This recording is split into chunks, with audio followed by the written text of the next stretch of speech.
ওকে, so guys, আশা করি সবাই ভালো আছেন। সো আজকের ক্লাসে আমরা দেখব যে কোন টপিকগুলো আমরা পড়ব আইএলটিএস এসে রাইটিংয়ের জন্য।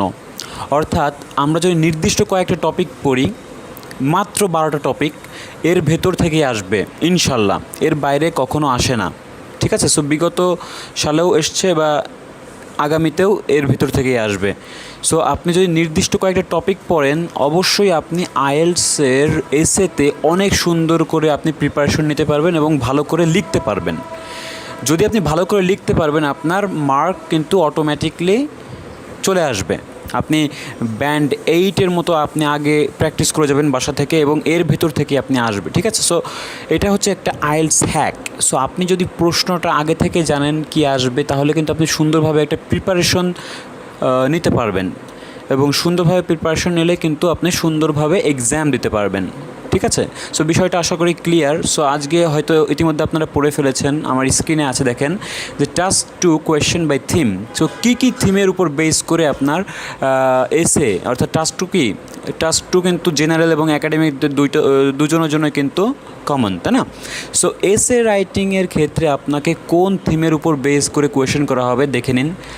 আমি আপনাকে বলবো যে আমি আপনাকে কোয়েশ্চেনগুলো দেখাই দেবো। যেমন আপনারা বুঝতে পারছেন এখানে যে আর্ট থেকে যদি আমরা 3টা কোয়েশ্চেন পড়ি, এডুকেশন থেকে যদি আমরা 8টা কোয়েশ্চেন পড়ি, এনভায়রনমেন্ট থেকে আমরা 10টা কোয়েশ্চেন পড়ব, ফ্রেন্ডস অ্যান্ড ফ্যামিলি থেকে 7টা কোয়েশ্চেন, গভর্নমেন্ট অ্যান্ড সোসাইটি থেকে 7টা কোয়েশ্চেন, হেলথ থেকে 6টা কোয়েশ্চেন, জবস অ্যান্ড এমপ্লয়মেন্ট থেকে 7টা কোয়েশ্চেন, রিলেশনশিপ থেকে 5টা কোয়েশ্চেন, সায়েন্স অ্যান্ড টেকনোলজি থেকে 5টা কোয়েশ্চেন, স্পোর্ট থেকে 4টা কোয়েশ্চেন, ট্রাভেল অ্যান্ড ট্যুরিজম থেকে 5টা question, TV, music and media থেকে 6টা কোয়েশ্চেন।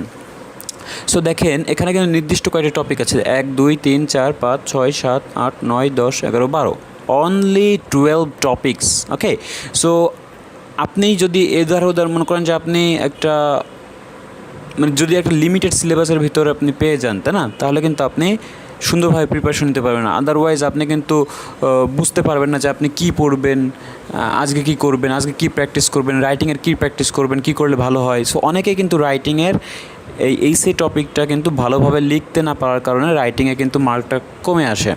সো আমরা যদি রাইটিংয়ে এগিয়ে থাকতে চাই, অবশ্যই এইগুলো টপিক্সের বাইরে আর পড়ার দরকার নেই। ঠিক আছে? সো আর্ট থেকে কী কোয়েশ্চেন আসবে আমি সবগুলো দেখাবো। সো ভিডিওটা একটু বড় হতে পারে, অথবা যদি বড় হতে চাই তাহলে আমি কিন্তু আপনাকে বেশি জাস্ট দেখাবো, আপনি জাস্ট স্ক্রিনশট রেখে দিতে পারেন। ঠিক আছে? যাতে করে আপনি পরবর্তীতে সেগুলো অ্যান্সার তৈরি করে আপনি প্র্যাকটিস করতে পারেন। ঠিক আছে? সো আমি এখানে জাস্ট আপনি বলতে পারেন যে আপনার প্রশ্ন ফাঁস। ঠিক আছে? সো সেরকমই কিছু আমি আপনাকে কোয়েশ্চেন দেখাবো। সো ভিডিওটি সম্পূর্ণ দেখবেন, আশা করি ক্ষতি হবে না। ঠিক আছে? সো দেখেন আমরা এখানে দেখতে পাচ্ছি আর্ট নিয়ে 3টা কোয়েশ্চেন। নাম্বার 1 কি, for a long time art has been considered an essential part of all cultures in the world. However, nowadays people's value have changed. We tend to consider science, technology and business more important than arts. অর্থাৎ এখানে আপনি বুঝতেই পারছেন যে আর্টসের গুরুত্ব এখন আসলে কি মানে চেঞ্জ হয়ে গেছে, তাই না? এখন মানুষ টেকনোলজি বা সায়েন্সের দিক ঝুঁকে পড়েছে। সো এই বিষয় নিয়ে আপনাকে বলা হচ্ছে যে what do you think are the cause of this. So এর কারণটা কি আপনাকে তুলে ধরতে হবে। ঠিক আছে? আর একটা দেখেন এখানে যুক্ত করা আছে, যেমন what can be done to draw people's attention to art, এবং কিসের মাধ্যমে আপনি জনগণের বা লোকদের অ্যাটেনশনটা আর্টের দিকে নিয়ে যেতে পারেন। সো এভাবে দেখেন, এটা কিন্তু একটা খুবই কমন কোয়েশ্চেন। এভাবে আপনাকে কোয়েশ্চেন করা হবে যদি আর্ট থেকে করা হয়, এই 3টা করা হবে। দেখেন নাম্বার 2টা আপনি একটু পড়ে নেন। The government investment in arts, music and theatre is a waste of money. Government should invest these funds in public services instead. তাহলে এখানে বলা হচ্ছে যে গভর্নমেন্টস ইনভেস্ট করতেছে আর্টের উপর, মিউজিক এবং থিয়েটারের উপর, এগুলো আসলে কি is a West of money, তাই না? এটা একটা মানে শুধু অপচয় একটা স্টেটমেন্ট এখানে তারা দিচ্ছে। তারপর বলছে যে গভর্নমেন্ট শুড ইনভেস্ট, গভর্নমেন্টের উচিত কোথায় ইনভেস্ট করা, যে public funds in services instead, public সার্ভিসের খাতে ইনভেস্ট করা উচিত। তাহলে এখানে আপনাকে কোয়েশ্চেন করা হচ্ছে, দেখেন কি, to what extent do you agree with this statement.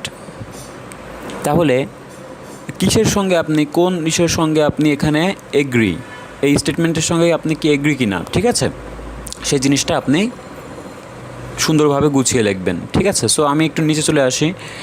Number 3 দেখেন এখানে কি আছে, studying art in school improves students performance in other subjects because it is easier for multi skilled students to learn new things. That's why art should be obligatory in schools. Do you agree or disagree? আপনি কি আপনার মতামতটা দিন, do you agree or disagree. তাহলে আপনি দেখেন যে এখানে তিন ধরনের বেজে কিন্তু কোয়েশ্চেন করা হয়েছে। একটা হলো মতামত জানতে চাওয়া হয়েছে, আর একটা হচ্ছে যে স্টেটমেন্টের সঙ্গে এগ্রি কিনা, আরেকটা কি, একবার ফার্স্টে কি দেখেছি বলেন তো? ফার্স্টে আমরা দেখেছি যে কারণটা কি, তাই না, কজ। তাহলে এই সবের বেস করে এখন এই আর্টের ভিতর এই তিনটার বাইরে আর আসে না, ঠিক আছে। সো আমরা এখন চলে যাব এডুকেশনে। 8টা কোয়েশ্চেন আপনি 1 নাম্বারটা দেখে নেন, আমি সময়ের কারণে কিন্তু পড়ছি না, আপনি চাইলে স্ক্রিনশট রেখে দিতে পারেন 1 এবং 2-এর, ওকে। তারপর আমরা চলে যাচ্ছি 3 এবং 4-এর। দেখেন 3 নম্বরে বলেছে discuss both views and give your opinion. আপনার একটা নিজের মতামত জানতে চাওয়া হয়েছে। আপনি এই সময় আমি কিন্তু বলেছি যে আপনি নিজের যে কোনো একটা মতামত দিবেন, যদি সেই মতামতের ভিতরে আপনি যদি যুক্তি না দেখাতে পারেন আপনি নাম্বার পাবেন না। সো অবশ্যই মতামত দেওয়ার সময় আপনি যুক্তি দেখাবেন। 4 নম্বরে দেখেন কি বলা হচ্ছে, to what extent do you agree or disagree. কিসের ভিত্তিতে আপনি কি এগ্রি নাকি ডিসএগ্রি সেটা আপনি তুলে ধরবেন, 4 নম্বরে বলা হচ্ছে। তাহলে আমি কিন্তু প্রশ্নগুলো পড়ছি না, আপনি জাস্ট স্ক্রিনশট রেখে দিবেন, পরবর্তীতে আপনি বাসায় এটা প্র্যাকটিস করবেন, ঠিক আছে। আমি 5 নাম্বার এবং 6 নাম্বারে চলে যাচ্ছি, চাইলে এখানে স্ক্রিনশট দিতে পারেন। এখন আমরা 7 এবং 8 দেখতেছি। সো দেখেন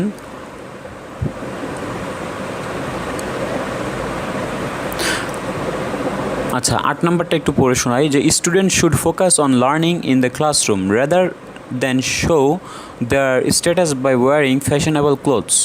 Therefore, all students have to wear school uniforms. Do you agree or disagree? তাহলে আমরা কিন্তু এডুকেশন সম্পর্কে ওই 8টা টপিক পড়লে এনাফ, 8টা প্যাটার্ন পড়লে এনাফ, ঠিক আছে। সো এখন আমি এনভায়রনমেন্ট নিয়ে আপনাকে কিছু দেখাবো। দেখেন এনভায়রনমেন্ট কিন্তু 10টা কোয়েশ্চেন, কারণ এনভায়রনমেন্ট নিয়ে প্রচুর কোয়েশ্চেন করা হয়, এজন্য এই 10টার বাইরে ইনশাল্লাহ আসবে না। অবশ্যই আপনি এই 10টা আপনি বাসায় প্র্যাকটিস করবেন।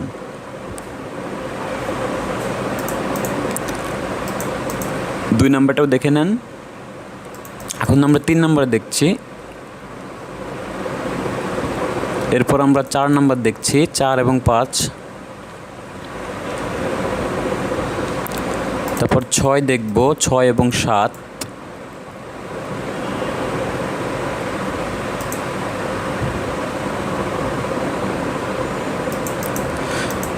তারপর 8 এবং 9।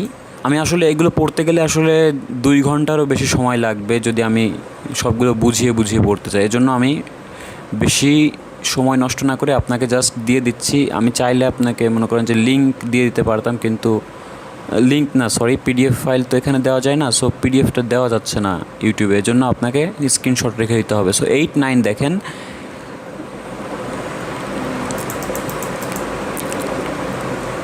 10 নাম্বার দেখেন। আচ্ছা এখন আমরা ফ্রেন্ডস অ্যান্ড ফ্যামিলি থেকে দেখেন, ফ্রেন্ডস অ্যান্ড ফ্যামিলি কিন্তু একটা ওয়ান অ্যানাদার কি মোস্ট ইম্পর্ট্যান্ট টপিক। আপনি বলেন স্পিকিং বলেন আর রাইটিং বলেন, ঠিক আছে। সো ফ্রেন্ডস অ্যান্ড ফ্যামিলি নিয়ে আপনাকে 7টা কোয়েশ্চেন আমি দিয়েছি। এখানে দেখেন কি আছে, নাম্বার 1 আছে, nowadays families are not as close as they used to be. এখনকার ফ্যামিলি কি খুব মানে ক্লোজ না, আগে যেমন ছিল। What do you think are the cause of this, এর কারণটা কি আপনাকে জানতে চাওয়া হয়েছে আপনার কাছে। তারপর বলছে যে what can be done to make families closure.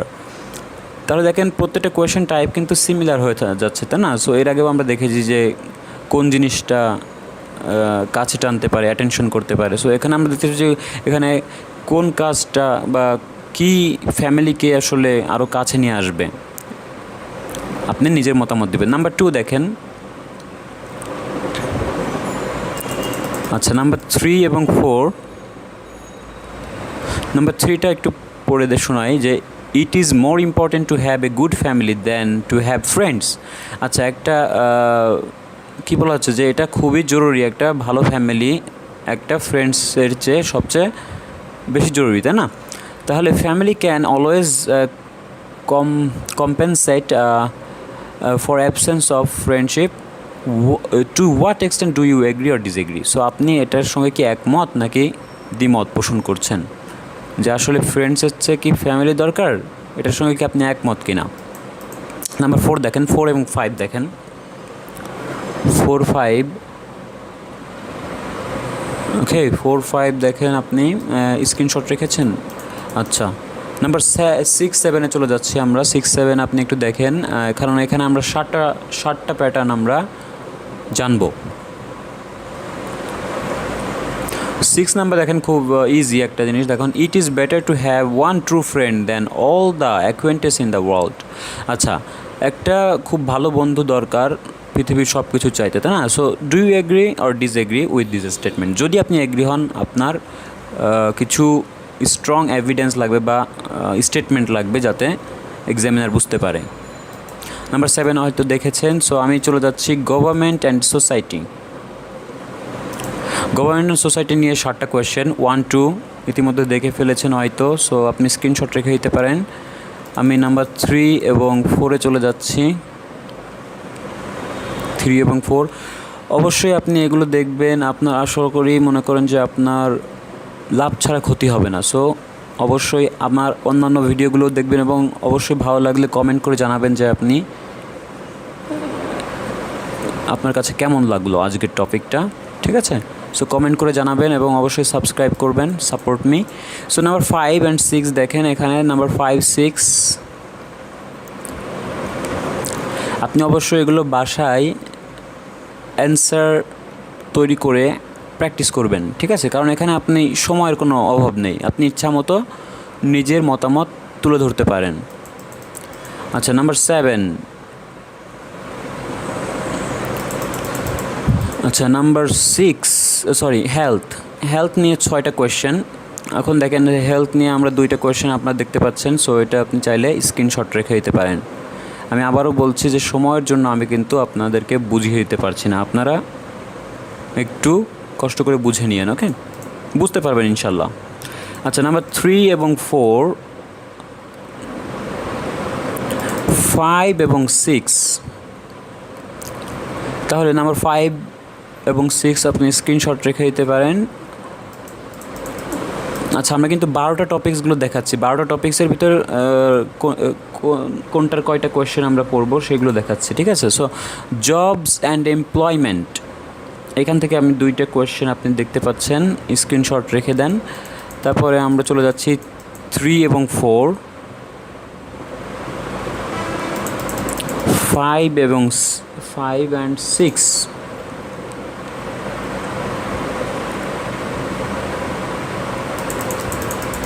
7। আচ্ছা আমরা রিলেশনশিপ নিয়ে 5টা কোয়েশ্চেন দেখব, ঠিক আছে? রিলেশনশিপ এটাও কিন্তু একটা খুবই কমন টপিক, সো আপনি ভালো করে এগুলো দেখবেন। আচ্ছা যেখানে আসলে বেশ কিছু টপিকস আসতেছে, বেশি কোয়েশ্চেন আসতেছে, সেগুলো একটু বেশি দেখবেন, ঠিক আছে? যেমন ওই যে এনভায়রনমেন্ট নিয়ে 10টা এসেছে, ওইগুলো ওই এনভায়রনমেন্টটা খুবই কমন। আচ্ছা তাহলে এখানে হয়তো 2টা স্ক্রিনশট রেখে দিয়েছেন, আমি 3 এবং 4 দেখাচ্ছি আপনাকে। 3 নম্বরটা একটু পড়ে শোনায় যে establishing good relationship in the work place is not important as the primary goal of every person is to focus on work. To what extent do you agree with this statement? অর্থাৎ আপনাকে কিন্তু আমি এই 2টা লাইনের উপর জোর দিতে বলছি, কারণ এই 2টা একটা স্টেটমেন্ট এবং এর সঙ্গে আপনি কি নিজের মতো চাইতে পারে বা এগ্রি বা ডিসএগ্রি হতে চাইতে পারে, ঠিক আছে? আচ্ছা নাম্বার 5 খুবই ছোটো, দেখেন there is no need to maintain a close relationship with distant relatives. Do you agree or disagree? মানে এখানে বলা হচ্ছে যে মানে দূর সম্পর্কে আত্মীয়দের সঙ্গে ক্লোজ রিলেশনশিপ রাখার কোনো দরকার পড়ে না। এটার সঙ্গে কি আপনি একমত নাকি দ্বিমত? সায়েন্স অ্যান্ড টেকনোলজি নিয়ে আপনাকে 5টা কোয়েশ্চেন দেওয়া হচ্ছে। দেখেন নাম্বার 2টা একটু দেখি। It is often claim that electronic device will soon replace paper books. এটা সব মনে করা হয় যে ইলেকট্রনিক ডিভাইসগুলো কি খুবই দ্রুত ওই পেপারগুলোকে কী করবে, পেপার বুকসগুলোকে রিপ্লেস করে ফেলবে, অর্থাৎ আগামীতে সব ই বুক হয়ে যাবে। সো আপনি কি এগ্রি নাকি ডিসএগ্রি? ইতিমধ্যে কিন্তু পিডিএফ বা ই বুক রিডার কিন্তু শুরু হয়ে গেছে, সো আমি এখানে হয়তো এগ্রি দিতাম। আচ্ছা, নাম্বার 3 এবং 4 দেখেন, নাম্বার 3 এবং 4।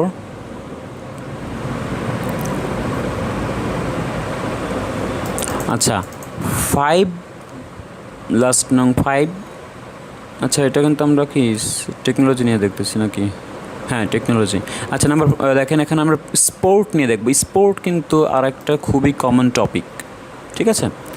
যদি আপনাকে স্পিকিংয়েও জিজ্ঞেস করতে পারে যে what kind of sport do you like, ঠিক আছে? সো আপনাকে খুব সুন্দরভাবে গুছিয়ে অ্যান্সার দিতে হবে। সো আপনি দেখেন যে এই রাইটিংটা করলে কিন্তু আপনি এই স্পিকিংয়ের টপিকটাও আপনি বেশ ভালোভাবে আয়ত্ত করতে পারবেন।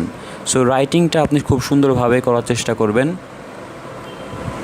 বাসায় প্র্যাকটিস করবেন। সো আমি 3 নাম্বারে চলে যাচ্ছি, 3, 4 নম্বরে বলছে যে children engaged in sport are often overloaded with physical activity or get serious traumas. Okay, so আমি আবার একটা জিনিস বলবো যে আমার ভিডিওগুলো অবশ্যই টেনে দেখবেন না, ঠিক আছে? কারণ এখানে কোন সময় কোন তথ্যটা আমি দিয়ে দিচ্ছি, সো আপনি হয়তো মিস করে যেতে পারেন। সমস্ত ভিডিওটি দেখবেন, সম্পূর্ণ ভিডিওটি দেখবেন না টেনে, এবং আমার অন্যান্য ভিডিওগুলো দেখবেন, আশা করি আপনার কাজে আসবে। সো ট্রাভেল অ্যান্ড ট্যুরিজম নিয়ে 5টা কোয়েশ্চেন দেখেন, 1 and 2, 3 এবং 4, 5। ওকে, এখন টিভি মিউজিক অ্যান্ড মিডিয়া, এটা কিন্তু আরও একটা খুবই কমন টপিকস, ঠিক আছে? So both speaking and writing. তাহলে এখান থেকে আপনি দেখতে পারেন যে নাম্বার 1 এবং 2, 3 এবং 4 and 5 and 6। সো এই হচ্ছে যে আজকের টপিক ছিল। আমি আবারও বলছি যে আপনি যদি এই কয়টা কোয়েশ্চেন প্র্যাকটিস করেন বাসায়, ঠিক আছে? সো রাইটিংয়ে আপনাকে আর কোনো কেউ আটকাতে পারবে না, আপনার ব্যান্ড 8.5 গিয়ে দাঁড়াতে পারে। সো আমি এই সব প্রশ্নের অ্যান্সার নিয়েও কিছু ভিডিও তৈরি করব ইন দ্য ফিউচার। সো আমার সঙ্গে কানেক্ট থাকলে অবশ্যই দেখতে পারবেন। আর হচ্ছে আমি রেগুলার ভিডিও দেওয়ার চেষ্টা করছি, সো আশা করি পেয়ে যাবেন খুব অল্প সময়ের ভিতরে। এবং আপনাদের আসলে কোথায় সমস্যা, আমি আপনাকে জাস্ট কমেন্ট করে জানান যে কোন টপিক নিয়ে আপনারা মানে বুঝতে পারছেন না, ঠিক আছে? সো স্পেসিফিকলি ওটা নিয়ে আমি ডিটেইলসলি ক্লাস নিব। সো আশা করি ভালো লেগেছে আজকের class. Hope you enjoyed it. Okay, so thank you so much for joining the class.